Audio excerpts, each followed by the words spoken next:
একটু মনোনিবেশ করে আস্বাদন করবেন। প্রথমেই জগন্নাথের মূল তত্ত্ব আমরা ব্যাখ্যা করব, যে কে জগন্নাথ, পূর্বজন্মে জগন্নাথ ছিলেন কে, কার দ্বারা প্রচার পেলেন। এই জগন্নাথের অন্য কেউ ছিলেন না, যিনি ছিলেন দাপর যুগে ব্রজের ব্রজেন্দ্র নন্দন কৃষ্ণ, যিনি ছিলেন নন্দের নন্দন যশোদা জীবন কৃষ্ণ, তিনি এই কলিকালে গৌরের আগে আরেক রূপ ধারণ করলেন, যার নাম হলো জয় জগন্নাথ। রূপটা ধারণ করলেন কি করে? আপনারা সবাই নাম শুনেছেন ভগবান শ্রীকৃষ্ণের একদম শেষ লীলা, যার নাম প্রভাস যজ্ঞ।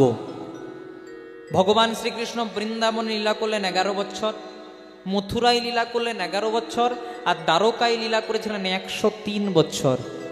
সব লীলা শেষ করে ভগবান শ্রীকৃষ্ণ একদিন প্রভাস নদীর তীরে একটা গাছের ডালে বসে বসে বাঁশি বাজাচ্ছেন।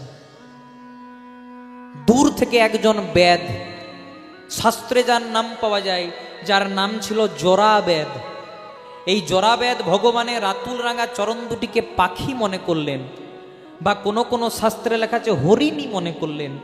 এই পাখি মনে করে বা হরিণী মনে করে জরাবেদ তার তীরটি ভগবানের চরণে নিক্ষেপ করলেন। যেই না ভগবানের চরণে নিক্ষেপ করলেন, ভগবান পড়ে গেলেন প্রভাস নদীর জলে, দেহটা পড়ে রইল, কিন্তু পরমাত্মা চলে গেলেন বৈকুণ্ঠ ধামে।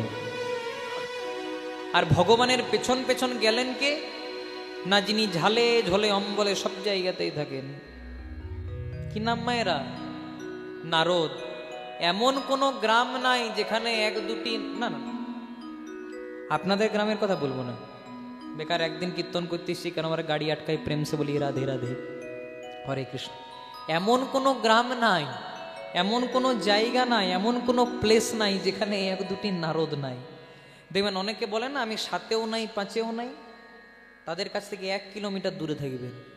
কারণ যারা বলে 7-এও নাই 5-এও নাই, তারা হয়তো 7-এ 5-এ থাকে না, কিন্তু 6-এ 9-এ বড় থাকে। এমন সংসারে 9-6 করে দেবে না, একদম 12 বাজিয়ে দেবে। তাই ভগবান চলে গেলেন, আর ভগবানের পেছনে পেছনে গেলেন দেবর্ষি নারদ মুনি। প্রভু, তুমি তো পৃথিবী থেকে চলে এলে, কিন্তু তোমাকে নিয়ে লাউ তোড়ের লোকেরা কত সমালোচনা করছে জানো?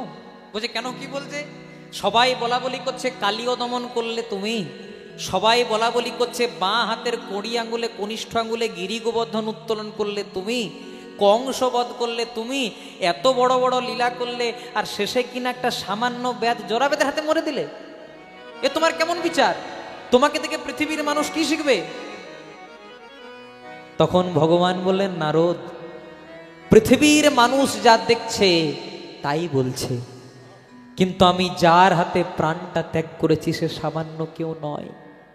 সে হয়তো দাপর যুগে জরাবেদ, কিন্তু ত্রেতা যুগে সে ছিল আমার একনিষ্ঠ ভক্ত, যার নাম ছিল বালির পুত্র অঙ্গদ।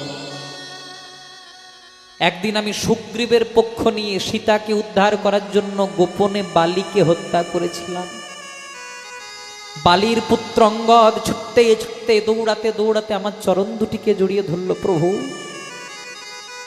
শয়নে স্বপনে নিশি জাগরণে আমি শুধু তোমার নামই করেছি দয়াময়, কিন্তু জানো প্রভু, আজকে না জানি আমার কাছ থেকে আমার বাবাকে কে কেড়ে নিয়েছে। একটা কথা মনে রাখবে মায়েরা, এই সংসারে একজন পিতামাতা তার সন্তান বা সন্ততিকে কেন মানুষ করে জানো? শেষ বয়সে খাওয়া মাখা পরার জন্য নয়, আর দুর্গা পূজার দিনে একটা দামি শাড়ি পাওয়ার জন্যও নয়। বাবা মায়ের যখন বয়স হয়ে যায়, যখন তাদের আর আপন বলতে কেউ থাকে না, দিনের শেষে কোনো ছেলে বা মেয়ে যদি একবার বাবাকে বাবা, মাকে মা বলে না ডাকে, তাদের অন্তরে দাউ দাউ করে আগুন জ্বলতে থাকে। যার ছোটবেলায় মা মারা যায়, যার ছোটবেলায় বাবা মারা যায়, তার জীবনটা ভালোভাবে গঠনই হয় না। বাবা মা হলো একটা সন্তানের জীবনের সবচেয়ে বড় ধাপ। যার মা বাবা নাই, এই সংসারে তার আপন বলতে কেউ নাই। একটা সন্তানকে এক বাবা মা অনেক কষ্ট করে মানুষ করে, একটা ছেলে বাবার সঙ্গে মেলায় গেছে, একটা ছেলে বাবার সঙ্গে মেলায় গেছে বাবার হাতটা ধরে। হঠাৎ একটা ভিড় এলো, ছেলেটাকে নিয়ে চলে গেল। ছেলেটা কেঁদে কেঁদে বলছে, বাবা তুমি কোথায়, তুমি কোথায়, আমায় নিয়ে চলো না বাবা। আচ্ছা মনে মনে করুন মা, ছেলেটা বাবার হাতটা ধরেছিল বলে ছেলেটা চলে গেল, আলাদা হয়ে গেল। কিন্তু যদি কোনো বাবা তার ছেলের হাত ধরতো তাহলে কি আলাদা হতো? একজন বাবা মা তার সর্বস্ব দিয়ে একটা সন্তানকে বড় করে তোলে, খাওয়া মাখাপোনার জন্য নয়। শেষের দিনে যখন তাদের আপন বলতে কেউ থাকে না, দিনের শেষে যেন বাবাকে বাবা, মাকে মা বলে না। এটাই তো বাবা মায়ের পরম পাওয়া। তাই ছেলেকে ডাক্তার, মাস্টার, ইঞ্জিনিয়ার করার আগেও আগে প্রকৃত মানুষের মতো মানুষ করুন। কারণ সে হয়তো অর্থ উপার্জন করতে পারে না, সে হয়তো বাবা মায়ের কাছে টাকা দিতে পারে না, কিন্তু বাবা মাকে বাবা মা তো বলে। এটা বাবা মায়ের সবচেয়ে বড় পাওয়া। অঙ্গদ রামচন্দ্রকে জড়িয়ে ধরে বলছে, প্রভু আজকে না জানি আমার বাবাকে আমার কাছ থেকে কি কেড়ে নিয়েছে। যার বাবা চলে যায় তার মাথার উপর বট গাছটাই চলে যায়। প্রভু কৃপা করো। ভগবান বললেন, অঙ্গদ তুমি পিতৃহারা সন্তান, এই জগতে বাবার অভাব কিছুতে পূরণ হয় না গো। তোমার বাবাকে কে হত্যা করেছে আমি জানি না, ভগবানই করেছে, কিন্তু বললেন না কে করেছে জানি না। কিন্তু তুমি আজকে আমার কাছে যা চাইবে তোমাকে তাই দেব, বলো তুমি কি চাও। সেদিন অঙ্গদ বলেছিল, প্রভু যদি দিতেই হয় আমাকে একটাই আশীর্বাদ দাও, আমার বাবাকে যে হত্যা করেছে আমি যেন একদিন তাকে হত্যা করতে পারি। রামচন্দ্র ভগবান হয়ে বলে দিলেন, তথাস্তু। অঙ্গদ এবার শুনতে চাও তোমার বাবাকে কে বধ করেছে? কে প্রভু? তোমার বাবাকে আর অন্য কেউ হত্যা করেনি গো, তোমার বাবাকে হত্যা করেছি আমি, মর্যাদা পুরুষোত্তম রামচন্দ্র। তোমাকে যখন কথা দিয়েই দিয়েছি আমি তোমার হাতে বধ হব, কিন্তু এই যুগে নয়, এই যুগে আমি মর্যাদা পুরুষোত্তম রামচন্দ্র। এরপরে হবে দাপর যুগ, সেই দাপরে হব আমি লীলা পুরুষোত্তম শ্রীকৃষ্ণ। 125 বছরের লীলা শেষ করার পর আমি একদিন প্রভাস নদীর তীরে একটা গাছের ডালে বসে বসে বাঁশি বাজাবো, তুমি হবে জরাবেদ, আমার চরণে তীরটি ছাড়বে আর আমি আমার প্রাণ ত্যাগ। লুটিয়ে পড়ল ভগবানের চরণে, কৃষ্ণ নামের মালা গেথে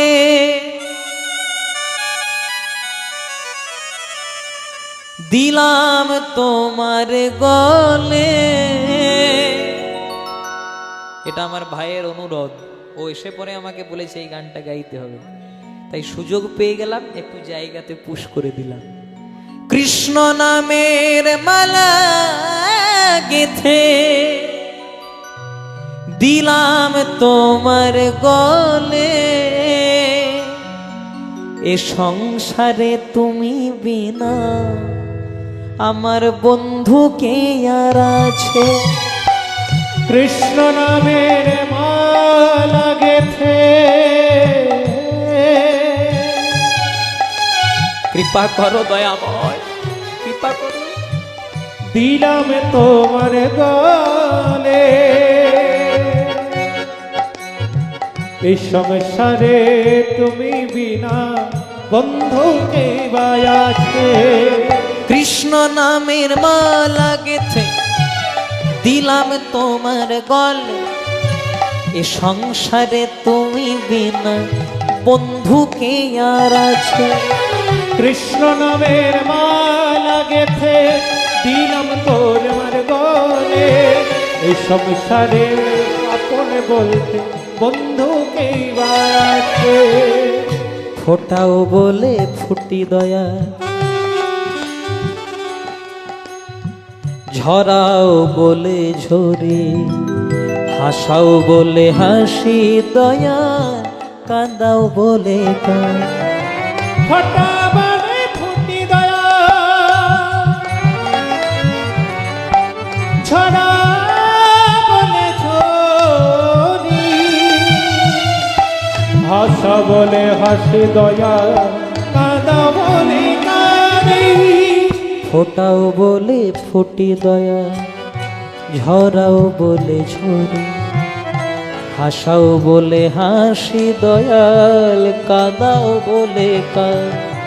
ফোঁটা বলে ফুটি দয়া, ছড়া বলে ঝরি, হাসা বলে হাসি দয়া, কাঁদা বলে কাঁদি। সবাই মিলে সঙ্গে গাইব হরে কৃষ্ণ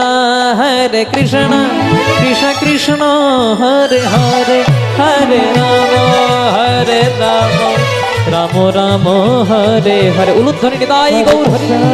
हरे कृष्ण कृष्ण कृष्ण हरे हरे, हरे राम राम राम हरे हरे। हरे कृष्ण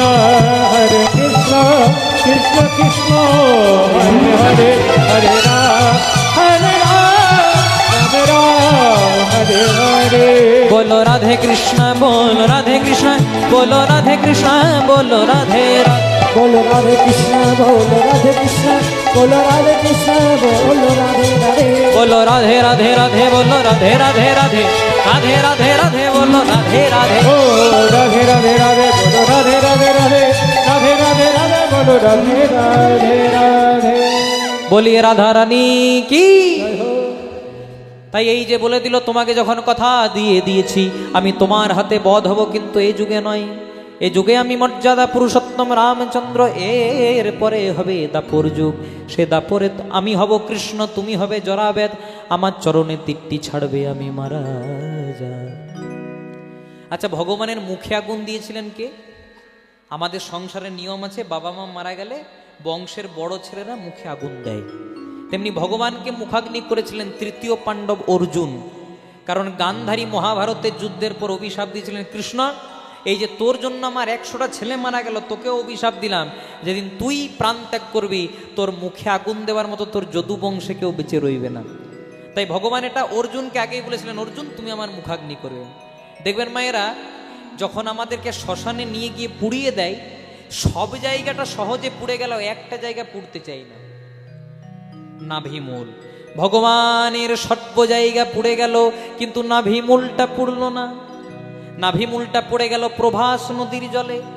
যারা ভূগোল নিয়ে পড়াশোনা করেছেন আমার সঙ্গে একমত হবেন, ওই প্রভাস নদীর সঙ্গে যোগ আছে আরব সাগরের। নাভিমূলটা ভাসতে ভাসতে গেল আরব সাগরে। আরব সাগরের সঙ্গে যোগ আছে ভারত মহাসাগরের। নাভিমূলটা ভাসতে ভাসতে গেল ভারত মহাসাগরে। আর ভারত মহাসাগরের সঙ্গে যোগ আছে আমাদের বে অফ বেঙ্গল, মানে বঙ্গোপসাগরে। নাভিমূলটা ভাসতে ভাসতে গেল বঙ্গোপসাগরে।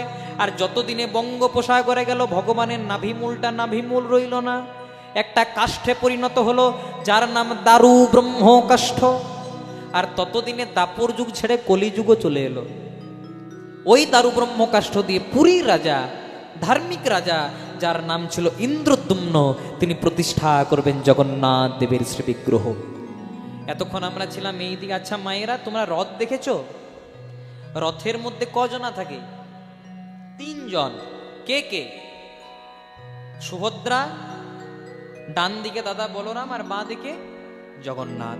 পদকর্তা মহাজন কলম দিলেন, বলে মধ্যখানে সুভদ্রা ভগিনী, মানে মাঝখানে সুভদ্রা ভগিনী, দক্ষিণে মানে ডান দিকে, দক্ষিণে বলো রাম, মাঝেতে সুভদ্রা ভগিনী, দক্ষিণে বলো রাম। মধ্যখানে সুভদ্রা ভগিনী, দক্ষিণে বলো রাম। মাঝেতে সুভদ্রা ভগিনী, দক্ষিণে বলো রাম। মধ্যখানে মানে মাঝখানে সুভদ্রা, দক্ষিণে মানে ডান দিকে দাদা বলরাম। তাহলে মাঝটা গেল, ডান দিকটা গেল, এবার কোন জায়গাটা পড়ে থাকে মায়েরা? বাঁ দিকটা। আর বাঁ দিকে কে দাঁড়িয়েছেন? যাকে বর্ণন না করলে ইল্লাটাই হবে না। আবার বাম পাশে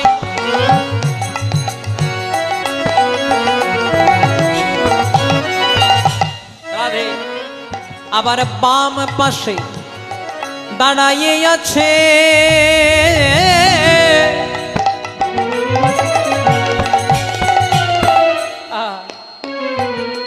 স্বয়ং কৃষ্ণ ভগবান।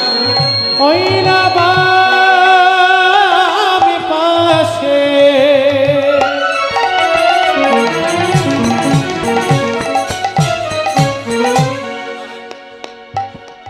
দাঁড়িয়ে আছে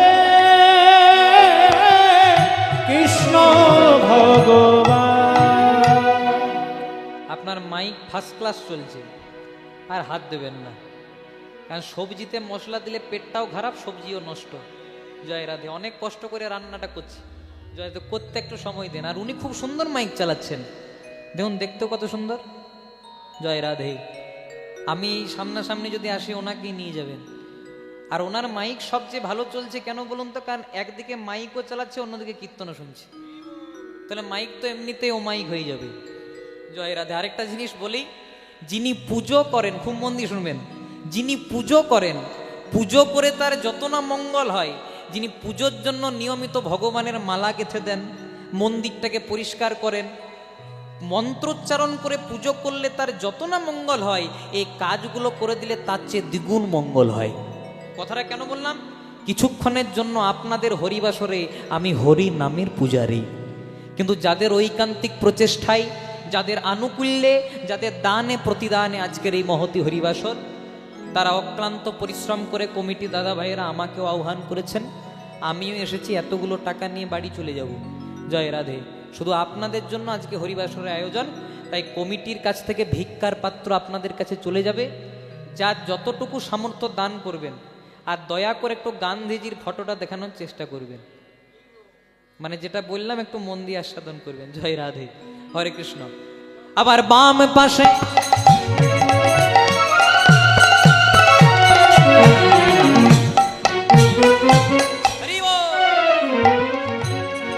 দাঁড়াইয়ে আছে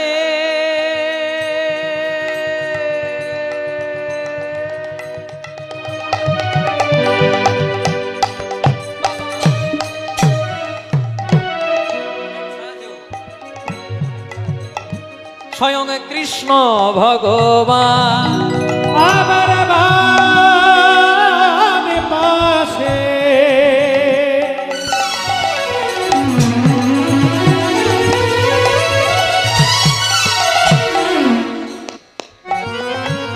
দাঁড়িয়ে আছে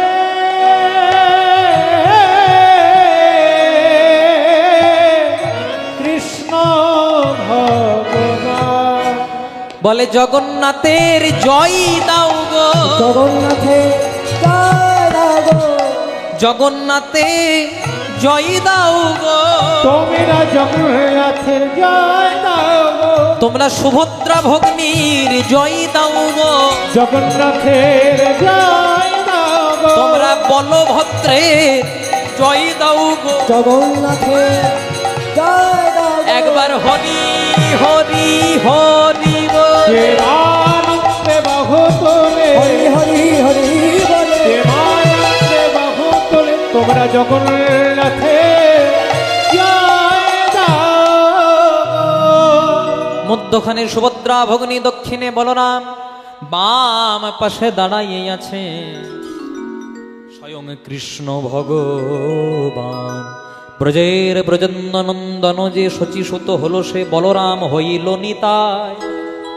সেই দুই ভাই এবে কলিতে গৌর আর নিতাই, জগতের দ্বারে দ্বারে হরি নাম বিলায়। বিশ্ববাসীকে হরিনাম প্রেমের বন্যায় সেই গৌর নিতাই এবে ব্রজের ব্রজেন্দ্রনন্দন সাক্ষাৎ ভগবান কলিকালে এসে হরিনামের বন্যায় ভাসিয়ে দিলেন।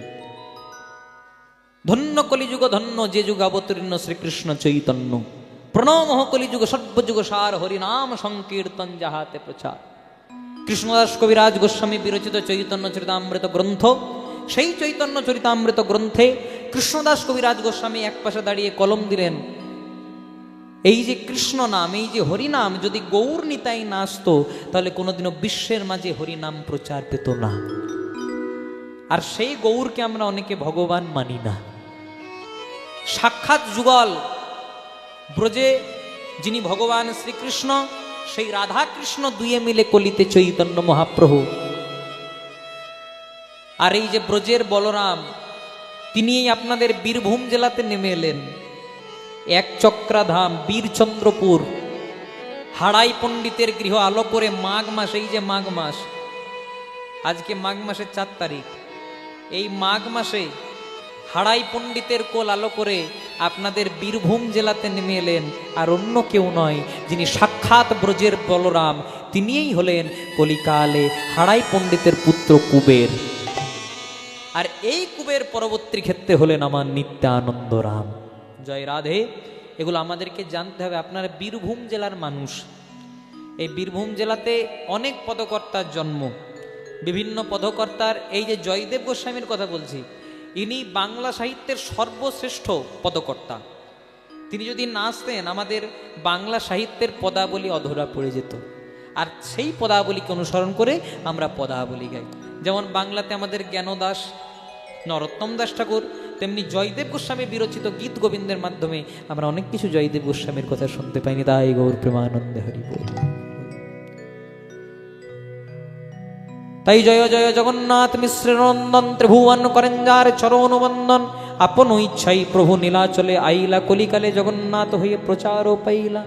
মধ্যখানে সুভদ্রা ভগনী, দক্ষিণে বলরাম, বাম পাশে দাঁড়াই আছেন স্বয়ং কৃষ্ণ ভগবান। ও মায়েরা, খুব মন দিয়ে শুনবে। হ্যাঁ, টাকা পয়সা দেবে, আবার কীর্তনের দিকে মনোনিবেশ করতে হবে, কারণ কীর্তনের দিকে মনটা না দিলে আবার উলটপালট হয়ে যাবে সব। খুব মন দিয়ে শুনবে। এই যে ভগবান শ্রীকৃষ্ণ, তিনি জগন্নাথ হয়েছেন, তাহলে রথের মাঝে তিনি বাম দিকে কেন দাঁড়িয়েছেন? সুভদ্রা কেন মাঝখানে? দাদা বলরাম কেন ডান দিকে? যিনি স্বয়ং ভগবান, তার তো মাঝে দাঁড়ানো দরকার, তিনি বাম দিকে কেন দাঁড়িয়েছেন? যেদিন ভগবান শ্রীকৃষ্ণ শেষ লীলা করেছিল প্রভাস যজ্ঞ, সেদিন ভগবানের স্ত্রী কতজনা ছিল?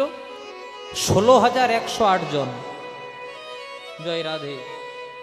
একদম কম। এখন আর ভেবে লাভ নাই বাবা, তখন কৃষ্ণের আমল ছিল। এখন একটার বেশি দুটো করলে আপনাদের সাঁইথিয়াতে পুলিশ রেডি হয়ে আছে। জয় রাধে। কৃষ্ণের 16,108 জন স্ত্রী প্রভাস যজ্ঞের আগে পর্যন্ত জানতো কৃষ্ণের একজনাই মা, যিনি গর্ভে ধারণ করেছিলেন, যার নাম ছিল দেবকী।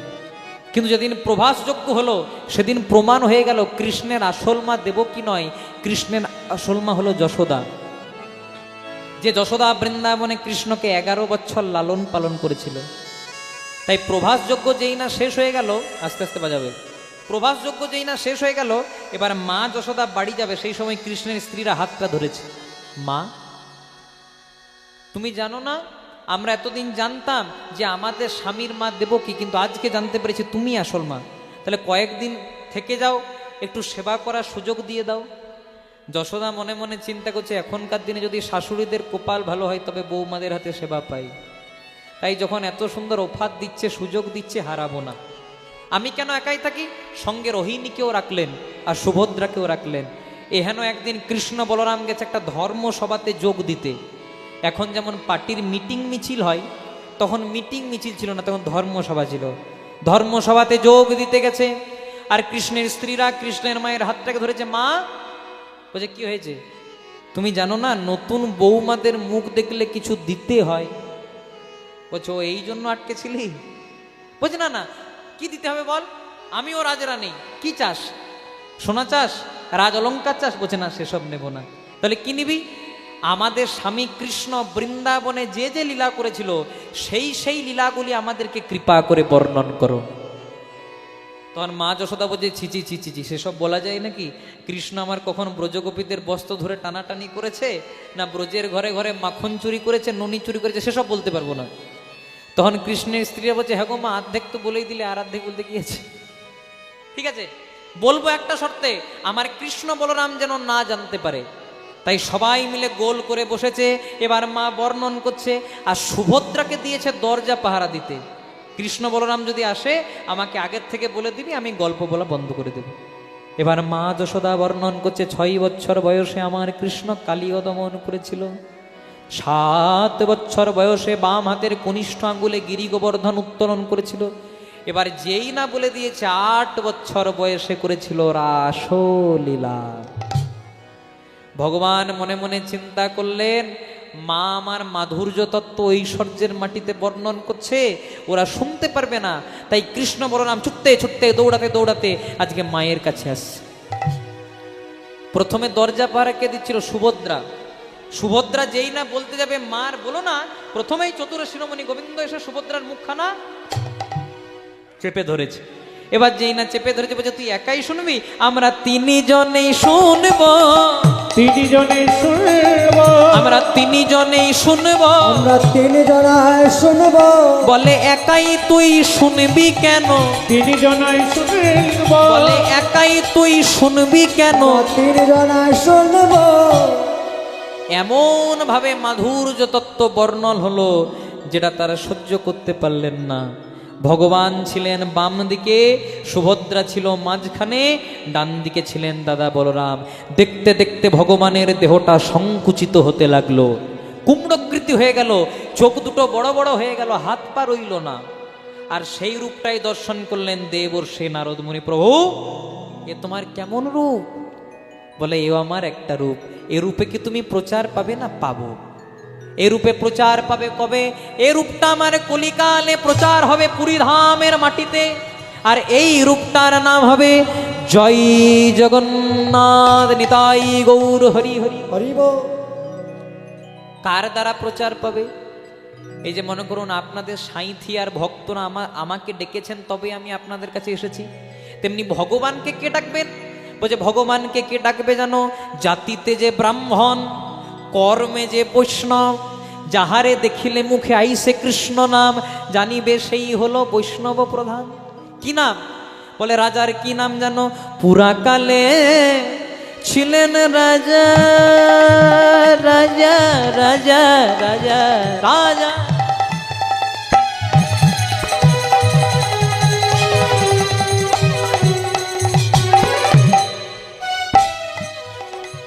রাজার ইন্দ্রদ্যুম্ন না,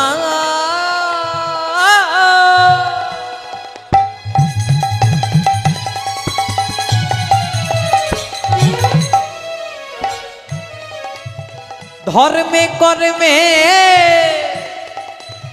রাজার ধর্মে কর্মে ছিল মতি, রাজা ছিলেন অতি পুণ্যবান। ধর্মে কর্মে ছিলেন মতি অতি পূর্ণবান। আর রাজা কেমন জানো? সদা কৃষ্ণ কৃষ্ণ কৃষ্ণ বলে, কৃষ্ণ কৃষ্ণ কৃষ্ণ বলে, কৃষ্ণ কৃষ্ণ কৃষ্ণ বলে। কৃষ্ণ কৃষ্ণ কৃষ্ণ বলে। চলো মায়েরা, এখানে লীলা থেকে বেরিয়ে আমরা একটা জগন্নাথ দেবের ভজন গাইব। সবাই একটু আমার সঙ্গে কষ্ট করে হাত দুটি তুলে গাইবে জয় রাধে।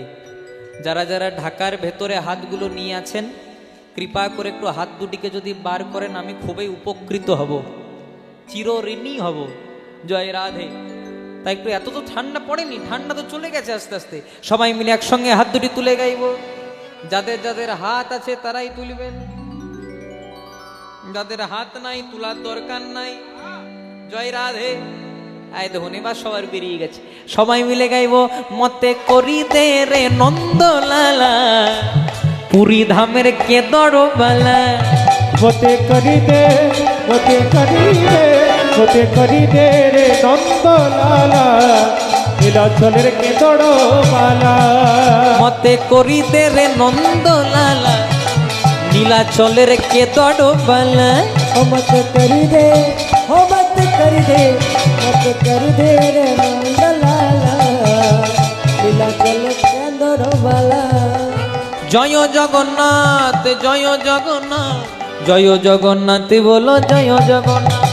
জয় জগন্নাথ, জয় জগন্নাথ, জয় জয় জয় জয় জয় জগন্নাথ। জয় জগন্নাথ, জয় জগন্নাথ, জয় জয় জয় জয় জয় ও জগন্নাথ। জয় জগন্নাথ, জয় জগন্নাথ, জয় জয় জয় জয় জগন্নাথ।